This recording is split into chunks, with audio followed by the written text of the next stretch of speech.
Shalom, peuple de Christ, c'est votre sœur Esther. Je vais vous partager le message que j'ai reçu cette nuit, à savoir le 3 mai 2018, en songe par notre Seigneur Jésus-Christ. Dans le songe, le Seigneur m'avait fait faire un dessin avec des couleurs de l'Asie. Et une sœur dans le songe était venue m'apporter un message, me donner un message du Seigneur qui confirmait ce que le Seigneur me révélait au travers du dessin qu'il m'avait fait faire. Et la sœur me disait ceci, que ce qui se passe en ce moment en Asie, en fait, ce sont des semblants. Qu'ils sont soudés, mais pour un but en fait, qui avait un rapport avec la politique. Pour quel événement? Qu'est-ce qui va se passer? Je ne sais pas, mais c'était pour un plan en fait. C'était pour quelque chose qui allait se dérouler, mais de significatif en fait. Et donc, que nos regards devaient se tourner aussi de ce côté-là, de ce qui se passe en Asie. Voilà. Ensuite, je me suis retrouvée en Côte d'Ivoire. Il y avait des prophètes qui étaient en train de prévenir les gens, le peuple de l'Éternel, de dire, voilà, de les appeler à la repentance, de leur dire que bientôt la colère de Dieu arrivera, que sa rage est imminente, de se repentir, etc., etc. Mais ils étaient tellement peu écoutés, tellement peu entendus, si peu considérés que j'étais très, très triste. J'avais vraiment mal. Et je m'entendais dire, ils verront bien.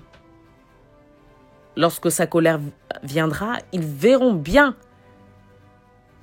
Parce qu'elle est imminente en fait, sa colère. Ils verront bien à ce moment-là sa rage. Ils se rendront compte que ce qu'ils sont en train de dire, ce qu'on dit, c'est pas des broutilles. C'est pas parce qu'on manque quoi faire de notre vie. Mais ce sont des avertissements du Seigneur. Ils le verront. Je n'arrêtais pas de dire, ils verront bien. Et ensuite, je me suis entendu dire, ils pensent que c'était que pour le Cameroun, cette colère. C'est aussi pour la nation ivoirienne et les autres nations autour. En gros, pour dire, plusieurs autres nations seront touchées par cette colère. Il n'y a pas que le Cameroun. Waouh. Le Seigneur m'a permis, plus tard dans le songe, d'assister au Cameroun, dans mon village natal, Banjul. Pour ceux qui connaissent bien, il y avait comme des coupeurs de route et vraiment enragés. Et je comprenais pas, parce qu'ils avaient tous, comme sur leur t-shirt ou en eux, je sais pas, j'arrivais à voir Shekinah, Shekinah, Shekinah. Et je pensais en fait que c'était un bon esprit. Je pensais en fait que c'était pour quelque chose de bien, même si j'avais peur, puisque bon, je les voyais là avec des machettes ou je ne sais quoi. Enfin, je voyais bien que quelque chose se passait, j'étais terrifiée. Mais comme je voyais Shekinah, il me semblait que c'était peut-être pour Dieu ou quelque chose de... Voilà. Et en fait, non, pas du tout. Et quand j'ai commencé à vouloir parler ou penser à Christ, je ne sais pas ce qui s'est passé.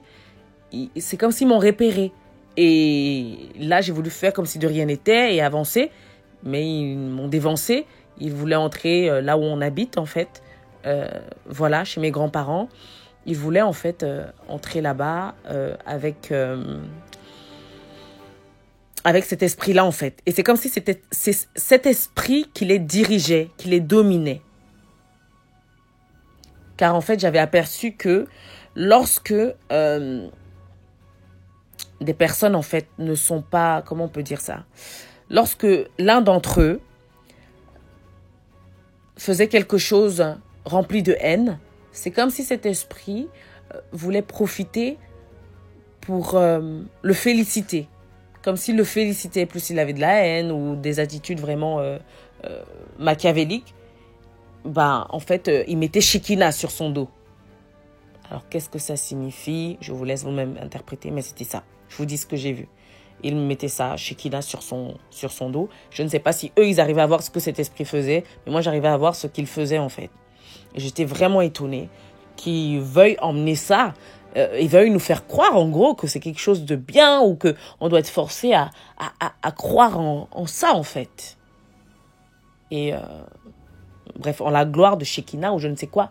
Donc, c'était un peu ça. Et c'était terrifiant de voir tous ces coupeurs de route, de voir le climat terrifiant qui régnait en fait. Donc, bien-aimé, le Seigneur, par là, veut vraiment nous faire comprendre que sa colère est imminente pour ces nations. La nation ivoirienne, la nation camerounaise et les autres nations autour. D'autres frères et sœurs ont reçu pour la France, d'autres le Japon, d'autres la Martinique, etc. Sa colère est imminente. Bien-aimés, repentons-nous. Venons à Christ d'un cœur sincère. Venons à Christ dans l'humilité. Ne nous appuyons pas sur notre intelligence, sur nos a priori, stéréotypes, mais cherchons la vérité et venons à la vérité. Ainsi, Christ nous montrera le chemin et nous donnera la vie, puisqu'il est le chemin, la vie, la vérité. Bien-aimés, c'est ce que j'ai reçu du Seigneur, que je voulais partager avec vous. Voilà, il nous a prévenus. À bon entendeur, salut. Et voilà, que le Seigneur vous bénisse abondamment. Qu'il touche vos cœurs afin que vous receviez ce message vraiment dans son amour. Que vous soyez reconnaissants envers Christ pour ce message, pas envers moi. Je suis une servante inutile, utilisée par le roi des rois, mais par contre envers Jésus-Christ. Parce que oui, merci Seigneur pour tes avertissements. On ne pourra pas dire qu'on n'avait pas été assez prévenus. Oui, Père, car tu as continué de nous avertir. Bien-aimés, écoutez ce message avec le cœur. Je vous en prie, ne le méprisez pas, ne le rejetez pas, car il vient du Seigneur. Et agir ainsi, c'est comme si on méprisait directement Christ. Mais éprouvez mon esprit, demandez confirmation au Seigneur. Vraiment bien-aimés, sortez de l'occultisme, sortez du paganisme, sortez de l'idolâtrie, sortez de chez les marabouts, sortez des dogmes d'hommes qui ne sont pas du tout conformes avec Christ et Christ crucifié, avec la parole de Dieu. Bien-aimés, le Seigneur arrive bientôt. Le Seigneur arrive rapidement, soudainement, comme un voleur. Alors préparons-nous. Ne jouez pas avec votre salut. N'allez pas blaguer avec le monde spirituel. Ne blaguez pas avec un monde que vous ne maîtrisez pas. Ne blaguez pas avec un maître qui ne se laisse maîtriser par personne. Mais glorifiez le nom d'Élohim. Car il peut vous transformer et faire de vous une nouvelle personne. Comme il m'a transformé et il continue de le faire.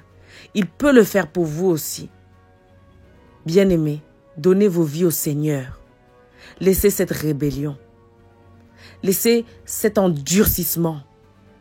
Mais ouvrez-lui vos cœurs. C'est tout ce qu'il demande. Soyez bénis au nom de Jésus-Christ. À bientôt.